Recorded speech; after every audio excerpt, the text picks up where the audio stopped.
Well, thank you for coming to our webinar this month. Today, Dr. Brigid McCrea from Delaware State University is going to be talking about preparing poultry for show. My name is Jackie Jacob. I am the coordinator for E-Extension Small and Backyard Flocks. Um, if you have any questions during the webinar, just type it in the chat box and Dr. McCrea will deal with it as they come up. All yours, Brigid. Thank you, Dr. Jacob, and good afternoon, everyone. I am going to share with you some of the tips and tricks that I have developed over the years, not only as someone who showed poultry as a youth, having made plenty of mistakes myself. I'm going to share with you some tips so that you can avoid the errors that I made, but I'm also a 4-H poultry project leader now here in Delaware. And every year in my poultry project, we have wash day.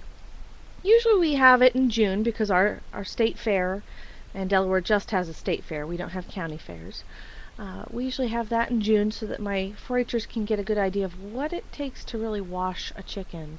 And when you've got a bunch of people together washing a chicken, there is a lot of fun to be had. So let's get started. Let's see. So, before the fair or the show that you're going to be showing your chicken at, you need to wash your bird at least a week ahead. That allows the bird to preen, get the oils back into those feathers, but that also means before you stick the chicken in some water, you got to go out there and clean that pen. And depending on your breed, you might have to do 4 inches of shavings or more. If you have a breed with feathered feet, you should have your chickens on deep shavings of at least 4 inches, probably 6 at all times. Keep in mind, when you're washing your chicken, you're going to get wet, so don't wear anything you don't mind, that you don't mind getting wet. So don't get distracted when you're washing your chickens. Don't answer the phone, don't answer the door. Unless somebody has lost a limb in your household, you're washing your chickens, and tell folks that that's what you're doing right now.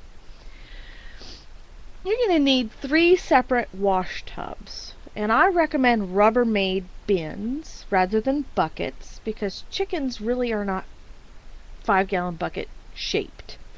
They're more rectangular from the top, and Rubbermaid bins can come in all kinds of sizes. So if you have little tiny chickens, well, good thing Rubbermaid bins come in little tiny sizes.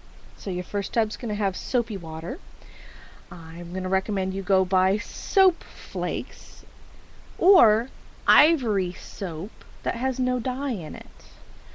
Now you're going to have to sit there and look in the grocery store aisle or in the Walmart aisle for several minutes before you even find soap flakes. Actually, that's going to be more of a challenge. Good luck finding those.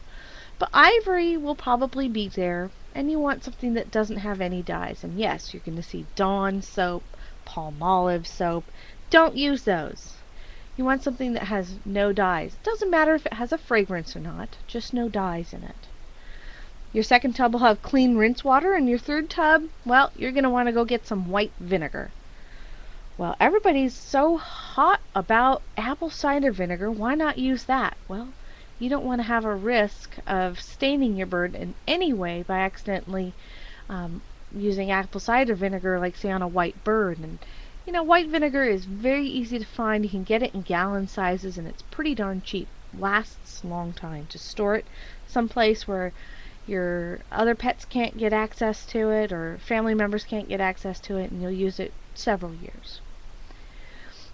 Now, if you have, like I did growing up, white chickens to wash, you're going to have a completely different strategy for keeping them clean as well as washing them. You're going to have the same 3 tubs, but in one of those tubs, after you've done the regular soapy water, you might pour a little amount of bluing, or sometimes it's not blue in color, it's a little bit purple. Bluing you can get for dog shampoos or even horse shampoos, but you only spot clean with it. You do not want to a chicken into tub number 1 that's filled with bluing, because if you have a white chicken, the outer part of the feathers, as I learned when one of my friends said, "Don't put so much in," I'm like, "Oh no, we'll be fine." Well, guess who dyed the undercolor of her chicken purple? Yes, folks, I was that 4-H member. I had a white chicken on the outside, and as soon as that judge went to look at the undercolor, he looked up and he looked right in the eye and he said, "Horse shampoo, huh?" And I said, "Yes, sir, I'm very sorry." And he says, "You're not going to do that again, are ya?" And I said, "No, sir, never again." So lesson learned. Learn from my mistake. You're just going to spot clean with bluing. Now, some people say you can use bleach. I only use it if it's been placed, like, say, on a rag, and I can actually spot clean individual feathers with it.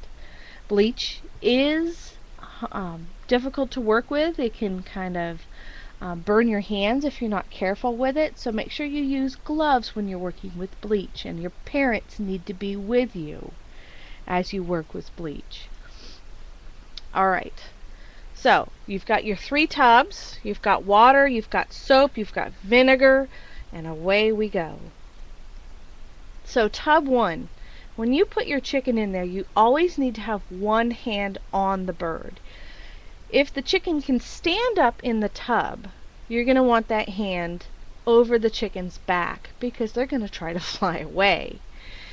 And guaranteed, this is where you're going to get wet. As soon as your chicken figures out that it's in water, it's going to look at you and go, "Oh no, kid, and it's going to flap and it's going to jump, and you're going to, make sure you don't push them down into the water. Their head always needs to be above the water line.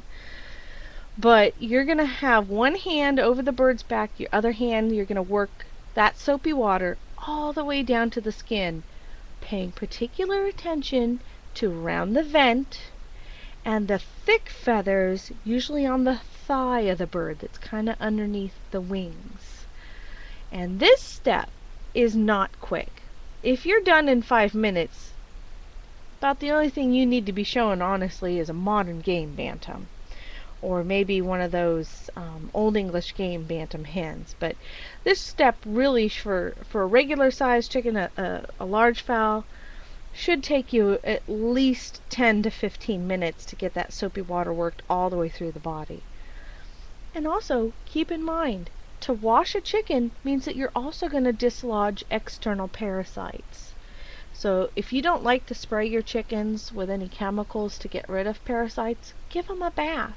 But this step you need to be very thorough with, so you get that soapy water all the way down to the skin. Now, the head you need to be careful with. You can use a cup or something to kind of get the water up around the neck, but the rest of the head needs to be gently scrubbed with a toothbrush, and not your brother's toothbrush or your sister's toothbrush. Label a toothbrush, an old toothbrush that you would normally throw out, chickens only, and keep that in your kit, your show kit, at all times. That toothbrush can be used to get the tiny little feathers on either side of the comb. It can also be used to get any beard or muffs for breeds that have those, and make sure that you check the beard and muffs for lice or mites. If your bird happens to have any under there, you want to make sure you get that scrubbed out really well. Stay away from the ears of the chicken. You do not want to get any water in the ears of your chicken. Chickens don't have a really good way to keep water out of their ears, so you need to avoid scrubbing around those stiff little feathers that cover those ears. Make sure they're clean, and you can use a Q-tip around that area, but try not to get water in there or even use a toothbrush on them. That can be kind of painful for the bird if you scrub them there. And with your toothbrush, you're going to scrub the feet and the legs, and make sure that they are nice and clean and shiny before you go to the very next step, which is, oh, well, here's a photograph. Here's a chicken that someone is using. It's a small chicken, so they're using a small tub in a utility sink in the house because it's too cold outside in the winter to do some washing. And depending on the size of the sink you have and the size of the chickens you have, you can do multiple birds at once. And these chickens are clearly used to being bathed for show season, so they get along pretty well together. And by the way, these are black-breasted red rose combs, which is a rare variety of rose comb. So next, you want to rinse the birds in the second tub. Now this person's just rinsing their chicken underwater because they have one sink to use. That's an option. Although you want to make sure you check with your parents before you use the kitchen sink for your chicken washing. You don't need to be grounded just because you had to wash your chicken. So, rinse the chicken, get that soap out, and then tub number 3 is where you're going to use a little bit of vinegar to cut that soap that might be still in those feathers.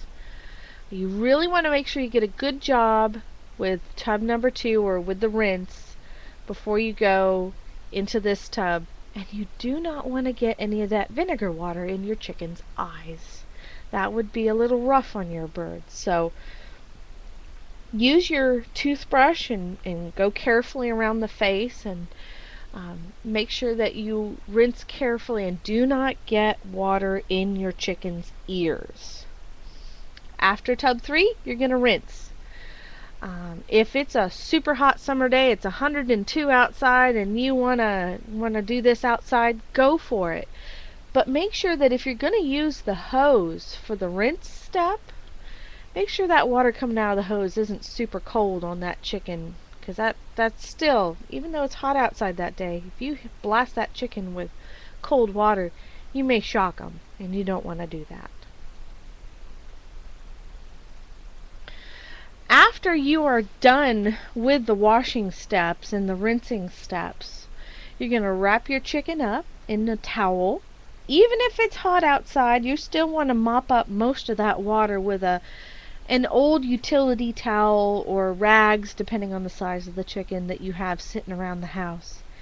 And these towels are something that you're going to use just for your chickens. You probably want to keep 1 or 2 of them readily available in your show kit just for spot cleaning later on, which we'll go over. Your chickens can handle being wrapped up like a chicken burrito for several minutes, but then, eventually they're going to work their way out of that. So if it's wintertime, wrap them up in those old towels and place them near a heater or a heated fan. If it's outside in the summer, go ahead and let them air dry, but you want to keep them contained so they don't, try to flap or fly or anything and damage those wings or any of the other feathers. While those feathers are wet, they are very prone to being bent or broken. So you kind of want to keep your chickens contained at this point so that they don't damage those feathers that you've worked hard in cultivating all year long. So in the summer, you can stick them outside, maybe in a show cage, and let them air dry and sun dry. In the winter, you're going to have to do this someplace warm.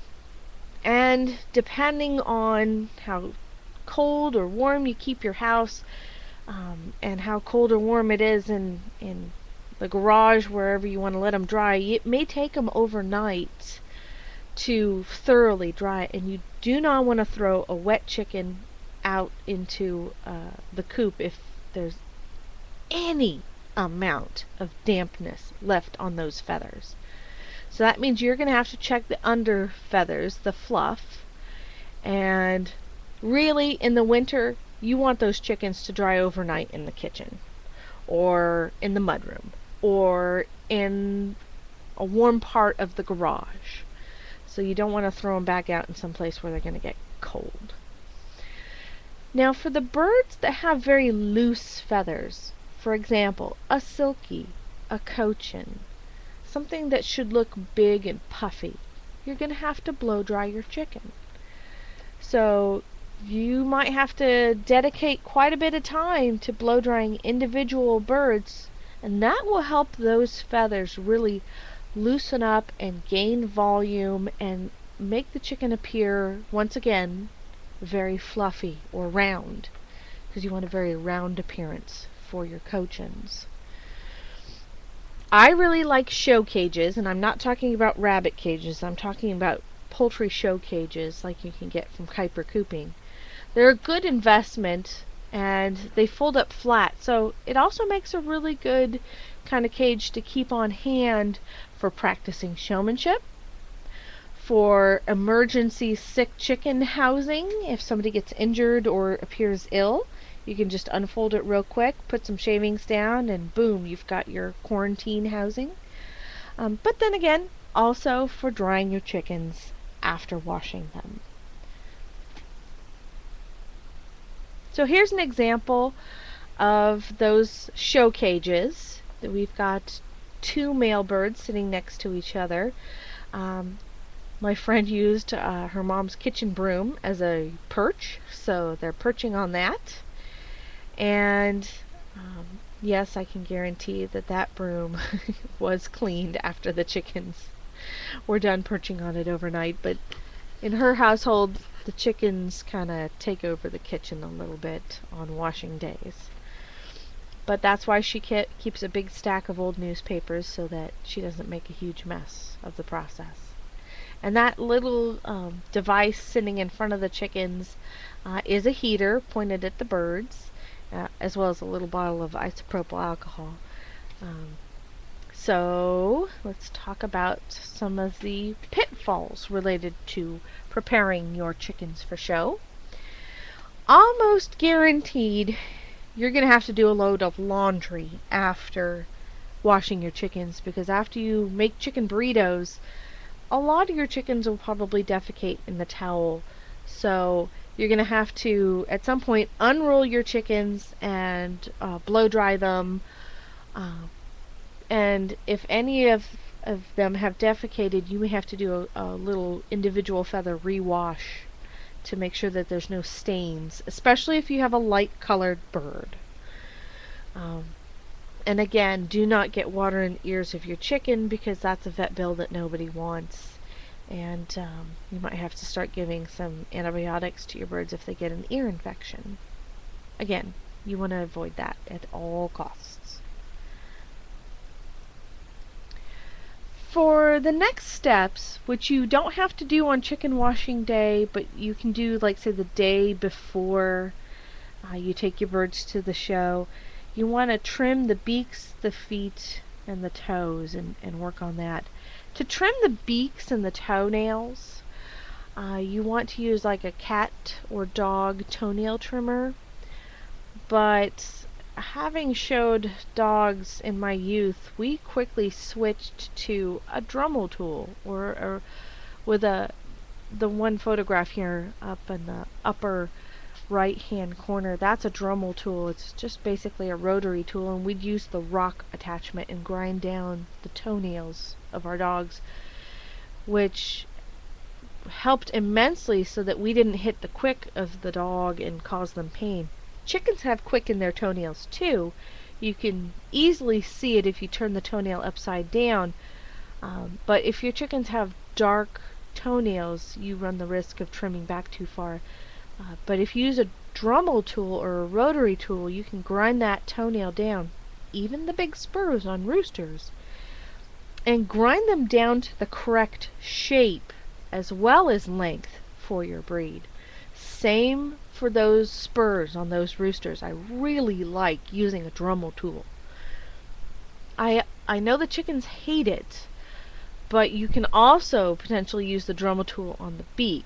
I like to trim the beak back to a reasonable length and then use an emery board on the tips to round out the edges on the beak so that you don't have any sharp points on the sides from clipping it flat like you see in the lower right hand corner. So an emery boards you can pick up at any drugstore. Toenail clippers you might have sitting around the house, or you might get at a pet store. The Dremel tool is a larger investment in money, and might be a next step down the line for you if you decide that you like showing chickens and you want to make the process go a little bit faster. Now, to clean things up really nice, you are going to want to the morning of the show. And that may mean you have to get there at 6 a.m. As soon as that show building opens. You're going to walk in with your show kit. And you're going to do all the fine detail cleaning. Bring yourself a folding chair because you're going to be sitting there paying a lot of attention, about 20 to 30 minutes per bird on the fine detail grooming. So you're going to clean up around the head and the nose, making sure that there's no shavings, anything that they flicked on themselves overnight. And so you're going to clean with a Q-tip right around the face. You're going to apply something called Vet RX to the comb, the wattles, and the earlobes of your bird, as well as the legs. So you can apply that with Q-tips, or for the legs you can use a paper towel or a small rag to apply that. So why do I have on there wetted toothpicks?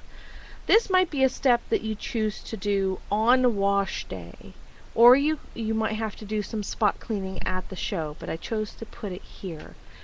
If you have a breed that has yellow or white or light gray legs, if there's not supposed to be any brown underneath those scales on the front of the legs or the front of the big toes, you're going to need to soak some toothpicks in water and go underneath each and every individual scale gently. You don't want to jam a toothpick up underneath the scales. That would hurt the bird. But you're going to, just like you would underneath your fingernails to get dirt out, you're going to do the same thing with a softened, wetted toothpick to get dirt out underneath each individual scale. This is especially important for large fowl with light-colored legs, like say Orpingtons, or if you have a leghorn that's been in lay and it doesn't have yellow pigment on its legs anymore. You want to pay good attention to those details. This can make all the difference between first and second place sometimes. You want to put your bird back into that show cage, but you want to replace the shavings that were in there that might be dirty. So you're going to have to find out the evening before or the day before where the fresh shavings are in the show hall, and if they won't give them to you, you bring a bag of your own. And you put down several inches of clean shavings in that show cage. And if you have feathered feet on your birds and your chickens keep shoving the shavings out, you might be able to take some pieces of clear lamination and clip it with like binder clips around the top to keep those shavings inside your coop.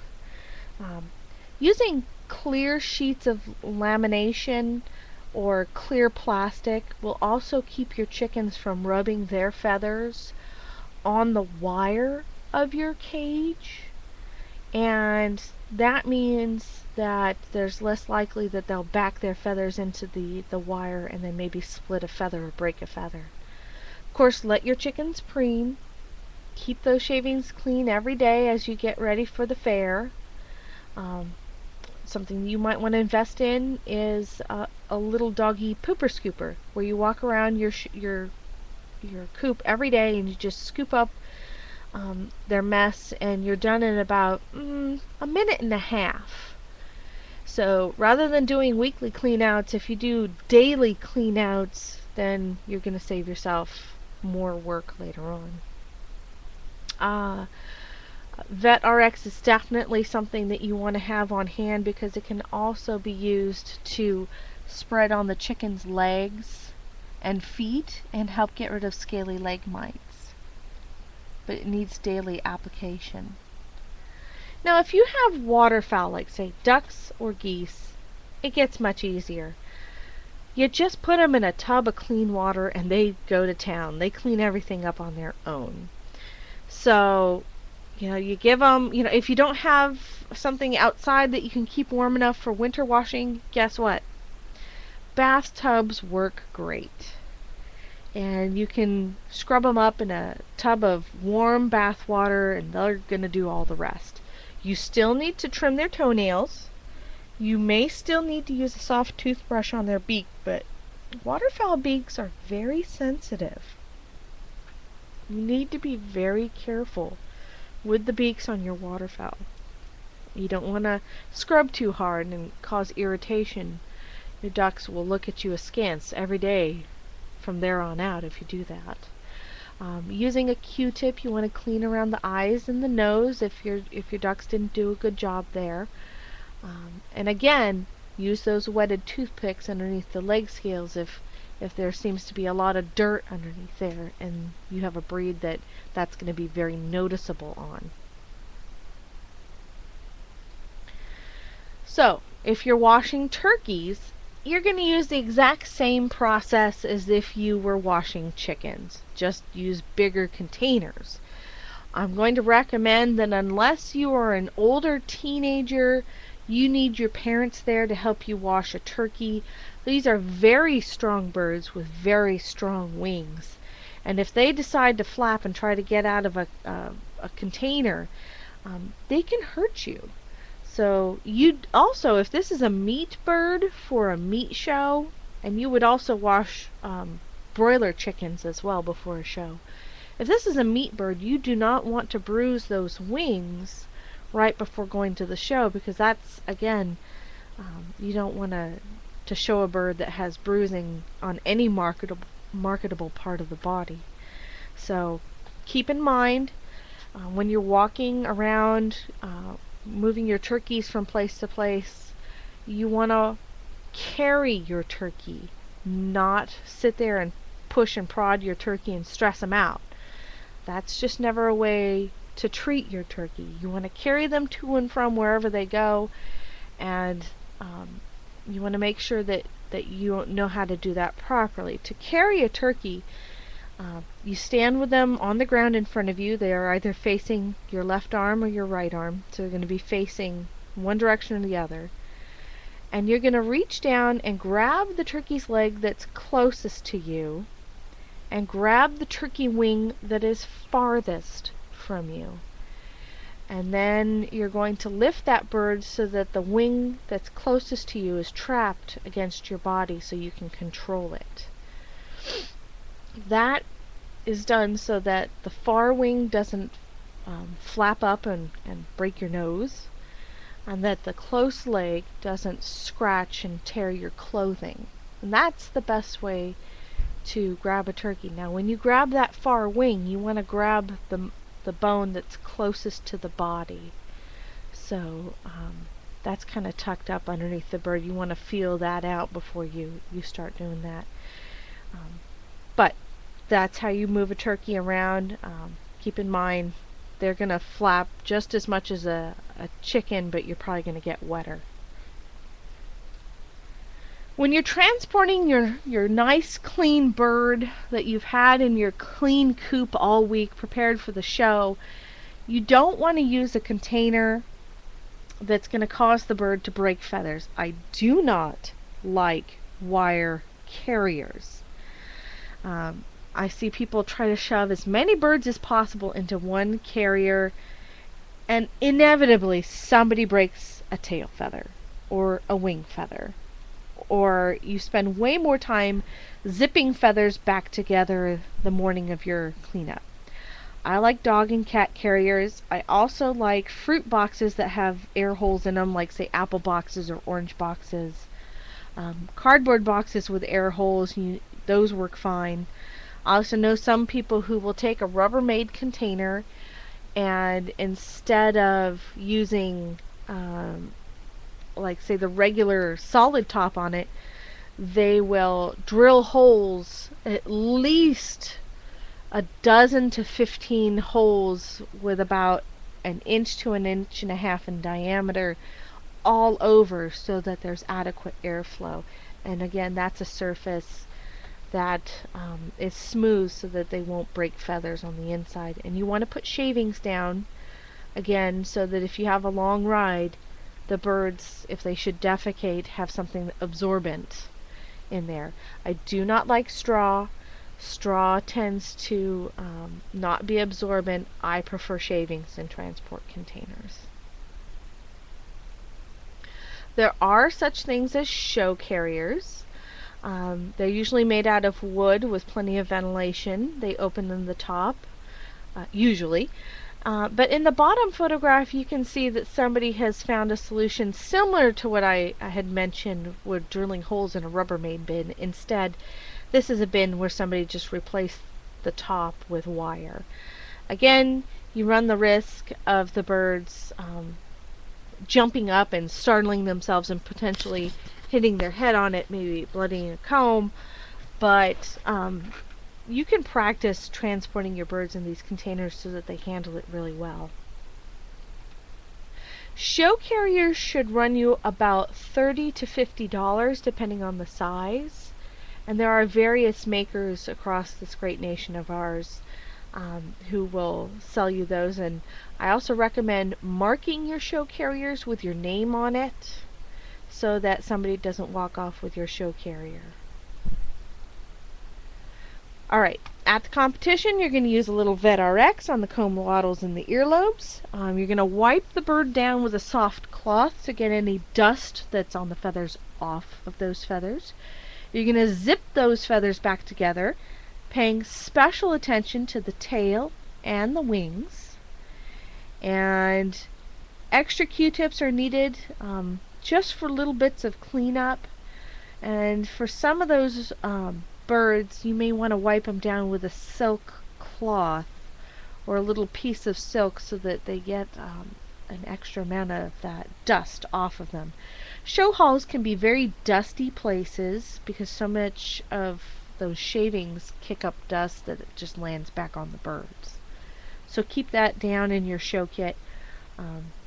If you have, so there's some people who have even more equipment in their show kits depending on their breed.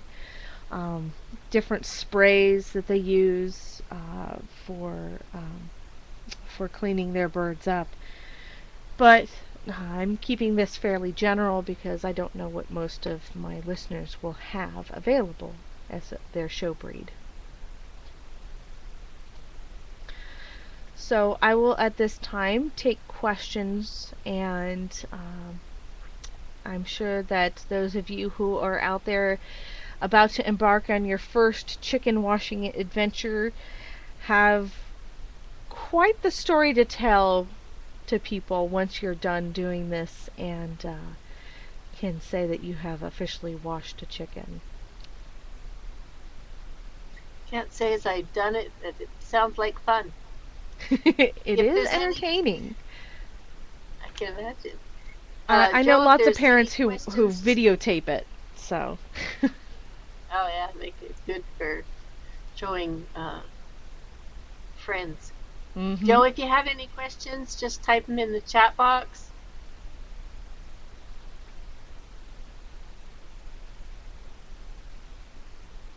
He's with a bunch of people, so we'll give him some time. Mm-hmm.